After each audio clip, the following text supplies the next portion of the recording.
बिस्मिल्लाहिर्रहमानिर्रहीम। आज हम डिस्कस करेंगे major groups of fungus like protist. Fungus like protist के जो मेजर ग्रुप हैं हम उनको डिस्कस करेंगे।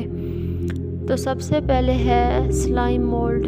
स्लाइम मोल्ड की टू फॉर्म्स हैं, two forms of slime mould. एक फीडिंग स्टेज है जिसको हम प्लाज्मोडेस्माटा भी कहते हैं। नेक्स्ट है रिप्रोडक्टिव स्टेज जिसको हम स्वार्म सेल भी कहते हैं। सबसे पहले हम फीडिंग स्टेज को डिस्कस करते हैं।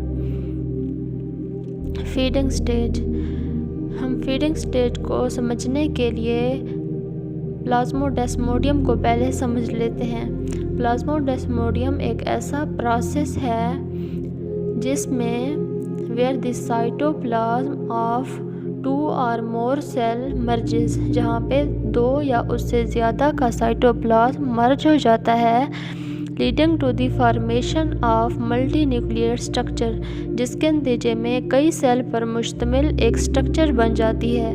नेक्स्ट पॉइंट है in slime mould a amoeboid cell come together. Slime mould में अमेबाइड सेल एक दूसरे के साथ जुड़ जाते हैं, मिल जाते हैं, मर्ज हो जाते हैं, resulting a single cell with multi nuclei, और एक सिंगल सेल बना देते हैं जिसके पास कई न्यूक्लियाई होते हैं। Plasmodium has no cell membrane. Plasmodium की कोई सेल मेम्ब्रेन नहीं होती। Plasmodium is muddy in appearance. शक्लो सूरत में प्लाज्मोडियम मडी होता है।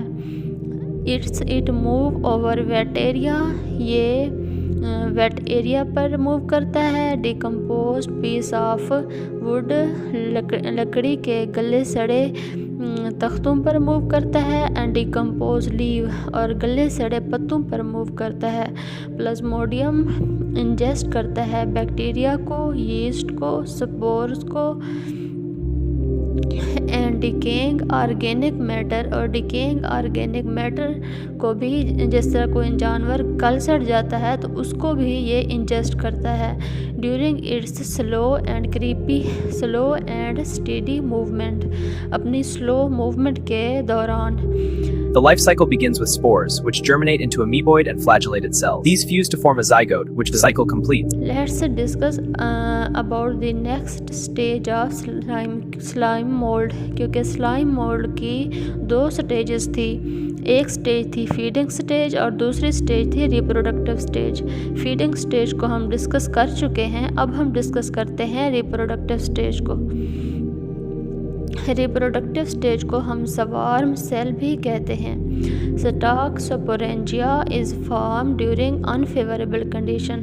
जब अनफेवरेबल कंडीशन होती है, यानी कि बहुत ज़्यादा गर्मी होती है या बहुत ज़्यादा सर्दी होती है, तो स्लाइम मोल्ड पर स्टॉक स्पोरेंजिया बन जाते हैं। Resistant haploid spores produce in sporangia. Sporangia पर रेजिस्टेंट हैप्लॉइड स्पोर्स बन जाते हैं। ऐसे स्पोर्स बन जाते हैं जिनके पास रेजिस्टेंट होती है कि वो उस इन्वायरमेंट में, हार्ड या कोल्ड इन्वायरमेंट में रह सकते हों, और ये स्पोरेंजिया ऑस्मोसिस के ज़रिए बनते हैं। आप जानते हैं ऑस्मोसिस और माइटोसिस का process. Resistance haploid spore mean they withstand any harsh environmental condition. Resistant haploid spore का मतलब है कि वो किसी भी हार्श इन्वायरमेंटल कंडीशन को बर्दाश्त कर सकते हैं। व्हेन कंडीशन बिकम फेवरेबल, जब कंडीशन नॉर्मल हो जाती है, दी स्पोर जर्मिनेट, ये स्पोर उगते हैं, जर्मिनेट होते हैं और अमेबाइड सेल बना देते हैं।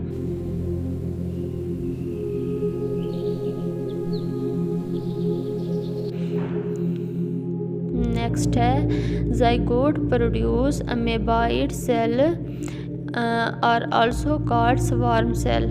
इन अमेबाइड सेल पर जो ज़ाइगोट बनता है उसको हम स्वार्म सेल कहते हैं। दीज स्वार्म सेल कंबाइंड, ये जो स्वार्म सेल हैं ये आपस में जुड़ जाते हैं विद ईच अदर, एक दूसरे के साथ, एंड फॉर्म जाइगोट, और जाइगोट बना देते हैं। जाइगोट प्रोड्यूस मल्टीन्यूक्लिएट, जब स्वार्म सेल जुड़ जाते हैं तो जाइगोट बनता है। ये जाइगोट एक मल्टीन्यूक्लिएट प्लाज्मोडेस्मोडियम बना देता है। हर न्यूक्लियस प्लाज्मोडेस्मोडियम का डिप्लॉइड होता है। For example Physarum polycephalum. तो टुडे टॉपिक हमारा यहाँ पे एंड होता है।